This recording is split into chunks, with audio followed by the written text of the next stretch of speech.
Hello students, इस class में इस लेक्चर में हम लोग बैगर मेथड के बारे में पढ़ेंगे। ये एक स्पेशल मेथड है जो हमें बहुत सारी अलग अलग तरह की प्रॉब्लम्स को सॉल्व करने में बहुत मददगार होगा। अगर एक बार हम इस मेथड को सीख गए ना, हमारी प्रॉब्लम यूं चुटकियों में खत्म हो जाएंगी। चलिए समझते हैं, सीखते हैं आखिर ये है क्या। देखिए, सिंपल चीज है, बहुत ही सिंपल। जो मैं पहले समझा रहा हूं सुन लीजिए। अब सपोज कीजिए कि हमको क्या करना है।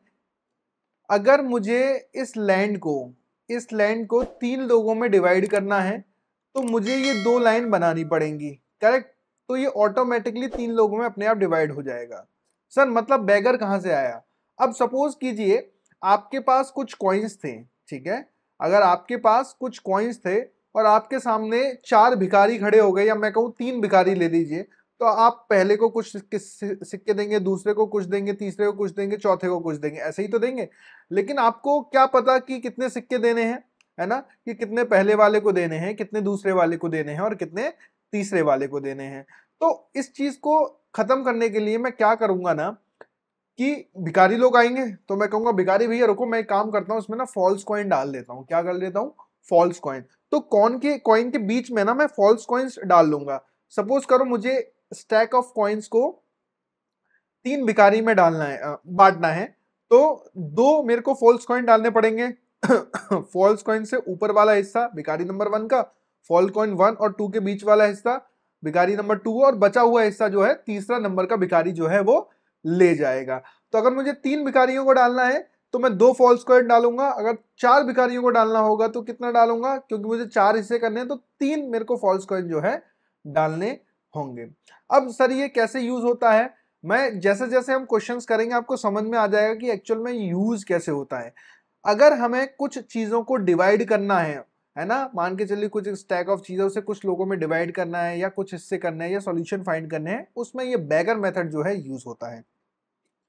चलिए अब अच्छे से समझते हैं। जैसे कि ये मेरे पास पीस ऑफ लैंड था, इसे मुझे 3 लोगों में बांटना था, तो मुझे 2 क्या करने पड़ेंगे, ये फॉल्स कॉइन जैसा जो है समथिंग मुझे इंप्लीमेंट करना पड़ेगा। ऑटोमेटिकली इसके 3 हिस्से जो है हो जाएंगे। मतलब अगर मेरे को P लोगों में बांटना है, अगर मेरे पास P बैगर्स हैं, P भिखारी हैं, तो मुझे P minus false coin count करना पड़ता है। मतलब P माइनस फॉल्स कॉइन जो है डालने पड़ते हैं। कितने कॉइन डालने पड़ते हैं? P-1। जैसे कि अगर 3 भिखारियों में डालना बांटना है तो 2 फॉल्स कॉइन जो है मुझे डालने पड़ेंगे। चलो अब सोच करके बताओ मुझे कि टोटल नंबर ऑफ कॉइन्स कितने हो गए अब मेरे पास। अब मेरे पास total number of coins sir हो जाएंगे, यहाँ पे अगर मैं बात करूं तो total number of coins n coin मेरे पास ऑलरेडी थे जो मुझे P भिखारियों को बांटने थे। अब मैंने कितने फॉल्स कॉइन डाले उसके अंदर? P-1। तो मेरे पास टोटल कॉइन हो गए n प्लस P-1। करेक्ट। अब ये n प्लस P-1 कॉइन्स को मुझे कितने भिखारियों में बांटना है? P-1। सर P-1 क्यों बांटना है? आपको तो P बांटना चाहिए था। मैंने कहा हाँ, अब सोच के देखो। जैसे कि ये लैंड का हिस्सा है, मुझे 3 लोगों में बांटना है, तो मैंने पहला हिस्सा पहले वाले को दे दिया, दूसरा वाला दूसरे वाले को दे दिया, तो ये तो ऑटोमेटिकली बचा हुआ तो लास्ट वाले को चला जाएगा, नहीं चला जाएगा? हाँ या ना? जो बचा हुआ हिस्सा होगा वो तो ऑटोमेटिकली लास्ट वाले को ऑटोमेटिक चला जाएगा। तो एक्चुअल में तो मुझे P-1 लोगों को बांटना है, और जो मेरे हाथ में जो चीज बची होगी वो मैं लास्ट वाले को दे दूंगा। हाँ या ना?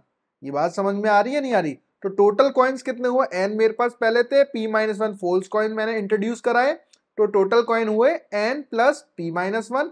अब मैं उन P-1 जो देखो, फॉल्स कॉइन एक के ऊपर का, फिर फॉल्स कॉइन दूसरे के ऊपर का, जो तीसरा वाला बचा ना, वो तो मैं ऐसे ही दे दूंगा। जो बचा हुआ हिस्सा जो है अपने आप अलॉट हो जाएगा। तो बेसिकली मुझे किसको बांटना है? P-1 लोगों को एक्चुअल में बांटना होगा, और पीएथ बैगर को जो होगा वो ऑटोमेटिक बचा हुआ हिस्सा चला जाएगा। तो देखिए फॉर्मूला हमारे पास आ जाता है सिंपल सा, कि अगर मुझे n चीजों को P लोगों में बांटना है तो किस तरीके से बांटूंगा? n plus P-1 C P-1। कैसे? तो आपको जो मेथड याद रखना है वो बैगर मेथड याद रखना है।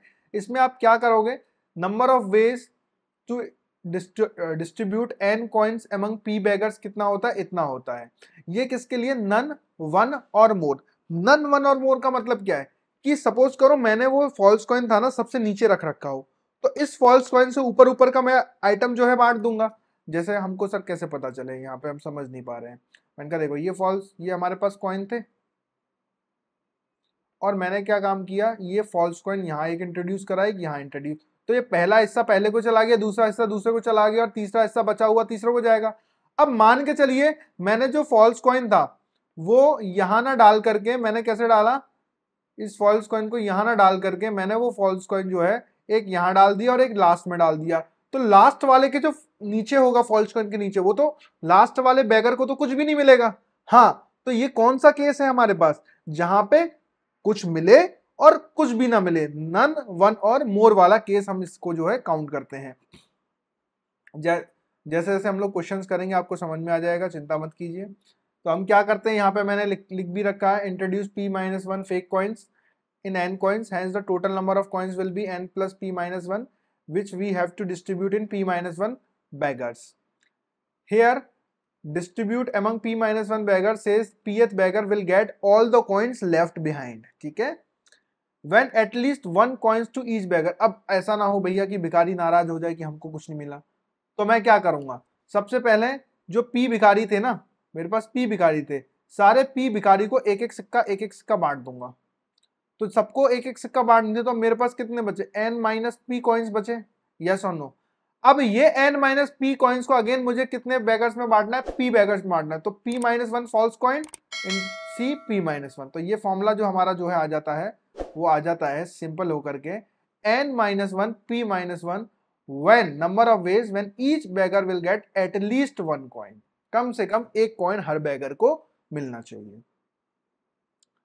आइए अब देखते हैं सर ये बैगर मेथड यूज कहाँ होता है। बैगर एक्चुअल में बैगर नहीं है, अब ये देखिए एक्चुअल में क्वेश्चंस में यूज होता है। कैसे यूज होता है, डिस्ट्रीब्यूट, क्या करना है अपने को, distribute 10 identical balls among 4 boys. देखिए 4 ये भिखारी, तो भिखारी कितने हो गए 4, और 10 बॉल्स को आपको डिस्ट्रीब्यूट करना है, that each can receive none one और मोर, नन वन और मोर। तो भिखारी कितने हैं, बैगर p इक्वल टू कितना है 4, नंबर ऑफ कॉइन्स कितने हैं, यहाँ पे 10 बॉल्स है तो नंबर ऑफ कॉइन्स ये है। फेक कॉइन कितने होंगे, फेक कॉइन फॉल्स कॉइन हमारे पास हो जाएंगे p-1 4-1। तो ये क्या होता है, ये होता है हमारे पास इसको आप ऐसे याद रखिए, जो फॉर्मूला ऊपर वाला भी था, coin plus false coin c false coin, यही तो होता था, कॉइन n फॉल्स कॉइन कितने थे p-1 c p-1। तो ये हो गया हमारे पास, कॉइन कितने हो गए हमारे पास 10 प्लस 4-1 c 4-1, ये हमारा 13c3 आ गया। ये आप इस तरीके से याद रखिए, coin plus false coin c false coin, बस ये याद रखना है आपको, और कुछ नहीं याद रखना है इसमें, क्वेश्चन करते करते आप समझ जाओगे। आइए नेक्स्ट क्वेश्चन देखते हैं, number of non negative solutions of x1 x2 x3। अब देखिए ये कौन है, ये भिखारी है, 4 भिखारियों में ही तो 10 को बांटना है। क्या बांटना है, नॉन नेगेटिव सॉल्यूशन हमको जो है बांटना है। नॉन नेगेटिव का मतलब है कि किसी के पास भी, नॉन नेगेटिव क्या होता है, जीरो क्या नॉन नेगेटिव है, मैंने कहा हाँ, जीरो क्या है नॉन नेगेटिव है, तो मतलब किसी के पास जीरो भी चला जाए तो चलेगा, मैंने कहा हाँ, अगर किसी के पास जीरो आइटम भी चलेगा तो चलेगा। इसका मतलब ये कौन सा केस है, नन और वन वाला। तो इसमें देखिए false coin p equal to 4 n equal to 10, false coin कितने हैं, फॉल्स कॉइन हमारे पास 4-1 3, तो coin plus false coin c false coin 13c3, simple answer. 4 लोगों में 10 को इस तरीके से बांटिए कि इसके हिस्से में कुछ है, इसके से। अब सॉल्यूशन निकालने का मतलब x की वैल्यू कुछ हो सकती है, 10 में से ही तो होगी, 1 2 3 4 5 6 7 8 9 10, जीरो भी, हाँ या ना, इसको कुछ ना मिले इसको कुछ मिल जाए, इसको कुछ ना मिले इसको कुछ मिल जाए, इस तरीके से अपने आप ये जो है सेट हो जाता है। आइए नेक्स्ट देखेंगे, find the non negative integral solution. Non negative यहां पे क्या करना है, इंटीग्रल सॉल्यूशंस हमको जो है करने हैं, ये नॉन नेगेटिव है। इंटीग्रल सॉल्यूशन का मतलब जीरो भी आता है। तो अब देखिए इस तरीके के क्वेश्चंस को हम लोग कैसे करेंगे, कहने का सिंपल मेथड है, इसको मैं क्या काम करता हूं, x plus 5 greater than equal to 0, y plus 6 greater than equal to 0 और z plus 2 greater than equal to 0। इसको मैं कुछ देर के लिए t1 मान लेता हूँ, इसको t2 मान लेता हूँ, t3 मान लेता हूँ। अब देखिए इसमें आप 5 ऐड कर दीजिए, y में आप क्या कर दीजिए 6 ऐड कर दीजिए, इसमें 2 ऐड कर दीजिए z में, तो आपके पास यहाँ पर हो जाएगा x plus 5 plus y plus 6 plus z plus 2। आपने यहाँ पे ऐड किया तो आपको इस साइड भी ऐड करना पड़ेगा, कितना ऐड करना पड़ेगा 13। इसको आप ले लीजिए t1, इसको t2 और इसको t3। और देखिए ये नॉन नेगेटिव है, मतलब 0 भी ले सकता है, तो T1 plus T2 plus T3 equal to 13। अब आपके पास कितने बैगर्स हो गए, 3 बैगर्स हो गए, और 13 सिक्के आपको बांटने की नन वन मिल जाए। तो सिंपल तरीका है हमारे पास इसका, क्या करेंगे हम लोग, कॉइन प्लस फॉल्स कॉइन कितने होंगे, 3 माइनस 1 सी फॉल्स कॉइन, एक बार में आंसर। इतने non negative integral solution possible हो सकते हैं। चलिए जैसे जैसे हम इस पे बहुत सारे क्वेश्चंस करने वाले हैं तो आपको प्रॉपर इसका आइडिया लग जाएगा कि क्या तरीका है इसमें। नेक्स्ट,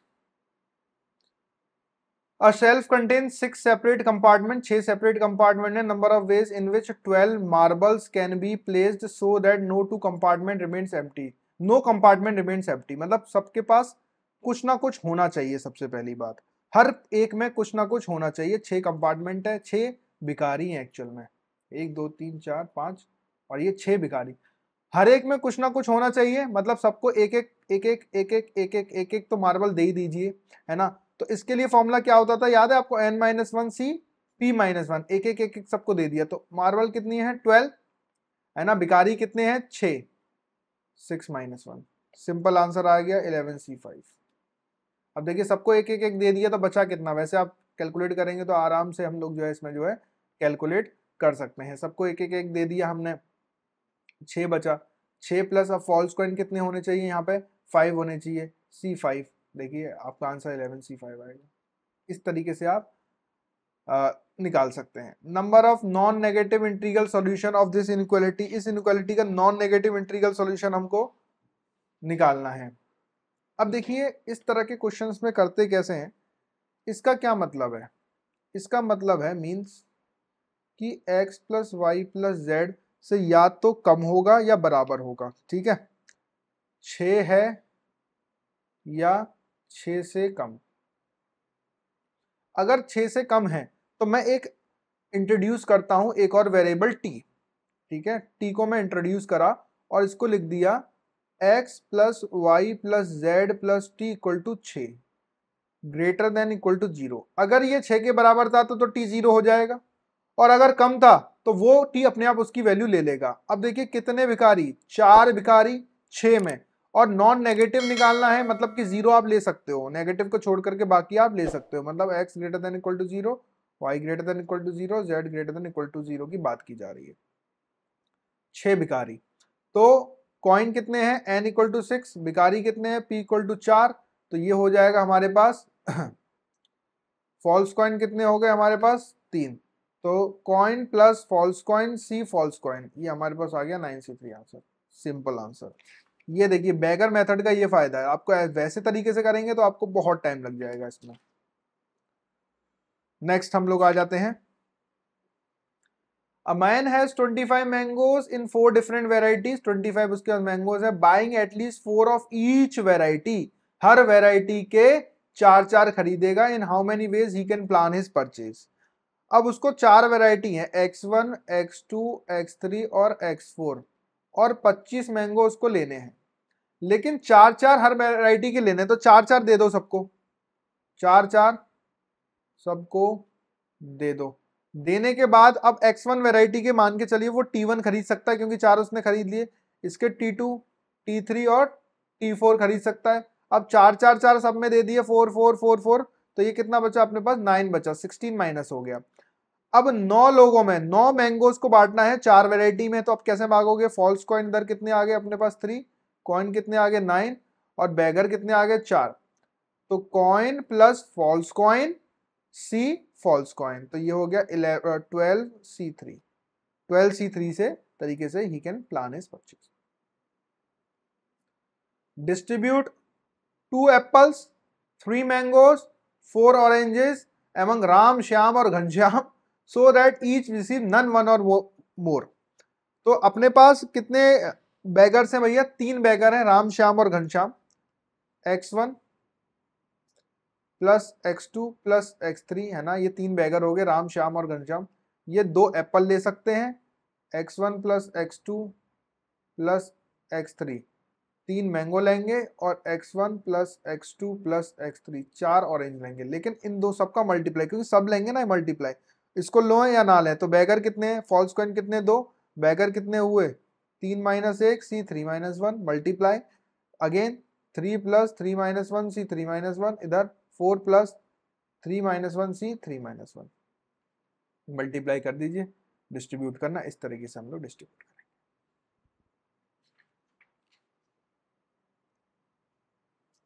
चलिए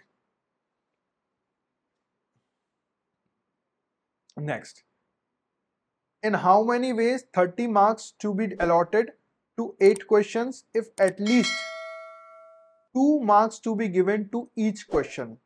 कम से कम 30 मार्क्स को अलॉट करना 8 क्वेश्चंस के बीच में। 8 क्वेश्चन है भैया, x1 + x2 चलते चलते x8 तक 30 नंबर, 2-2 मार्क्स सबको दे दिए, तो नए मार्क्स का जो सेट बना T1 T2 से लेकर के T8 तक, वो 2-2 सबको दे दिए, तो 8 2 16 मार्क्स सबको दे दिए, बच्चे कितने 14। अब तो आप आसानी से कर सकते हैं, 14 + 8 - 1 सी 8 - 1 खत्म, खत्म, एक लाइन में आंसर।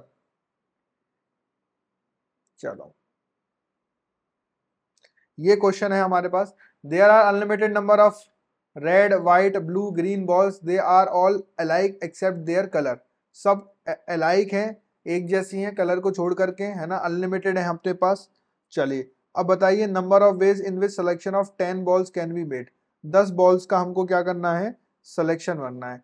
अब देखिए मैं बोलूं रेड कलर की x बॉल्स हैं हमारे पास, XR मतलब कि नंबर ऑफ रेड बॉल्स हैं, XW white, x blue plus x green, और 10 हमको निकालनी है, number of veg 10 balls can be. तो बिकारी मेथड ये आप खुद से करिएगा, खुद से कर लेंगे आप इसको। Next, number of ways in which selection of 10 balls counting balls of all 4 different colour. अब क्या करना है, इसमें 4 different colours, number of ways in which selection of 10 balls containing balls of all 4 different colour, मतलब सब एक एक ball तो सब होनी ही चाहिए, एटलीस्ट 1 वाला केस आ गया, एटलीस्ट 1 वाला, मतलब नन वाला केस को माइनस कर दो। फॉर्मूला कौन सा, n - 1 c p - 1, ये फॉर्मूला लगाते ही आपका जो है आंसर आ जाएगा। तो इसमें हम लोगों ने ये जो इनइक्वालिटी वाले प्रॉब्लम्स हम पीएनसी के साथ कैसे करते हैं, बैकर मेथड, स्पेशल मेथड मैंने आपको बताया है, जो इससे हम लोग चुटकियों में आंसर्स को जो है निकाल लेते हैं, है ना। तो ये हमने जो है पीएनसी में लेक्चर्स में हम लोग ये चीजें काफी अच्छी अच्छी हम लोग सीख रहे हैं, है ना। चलिए, thank you so much students. I hope इस वीडियो ने आपके मैथमेटिक्स के कॉन्सेप्ट्स को इम्प्रूव किया होगा। अगर आप अपने मैथमेटिक्स को और भी इम्प्रूव करना चाहते हैं और मैथमेटिक्स के कोड को क्रैक करना चाहते हैं तो क्रैक द मैथ्स को सब्सक्राइब करें। और अगर आप अपने मैथमेटिक्स को एक नेक्स्ट लेवल पे ले जाना चाहते हैं तो हमने आपके लिए डिज़ाइन किए हैं chapter wise courses on our app, जहां पर आपको वीडियो लेक्चर्स मिलेंगे, वीडियो लेक्चर्स के साथ साथ आपको लेक्चर नोट्स भी मिलेंगे, लेक्चर नोट्स के साथ साथ आपको टॉपिक वाइज प्रैक्टिस शीट मिलेगी। जी हाँ, वो सारे के सारे video lecture topic wise categorize होंगे, जिससे कि आपको कोई भी दिक्कत नहीं होगी, आपको कौन सा टॉपिक पढ़ना है जस्ट क्लिक कीजिए और वो टॉपिक आपके सामने होगा। ये सारे के सारे टॉपिक IIT JEE एडवांस को ध्यान में रखते हुए बनाए गए हैं, ये मेंस और एडवांस के टॉपिक्स को कवर करते हैं। इसके साथ साथ जब आपकी ये पूरी तैयारी हो जाए तो आप टॉपिक वाइज टेस्ट भी दे सकते हैं। जी बिल्कुल, आपने सही सुना, टॉपिक वाइज टेस्ट जो आपको ओवरऑल प्रिपेयर करेंगे।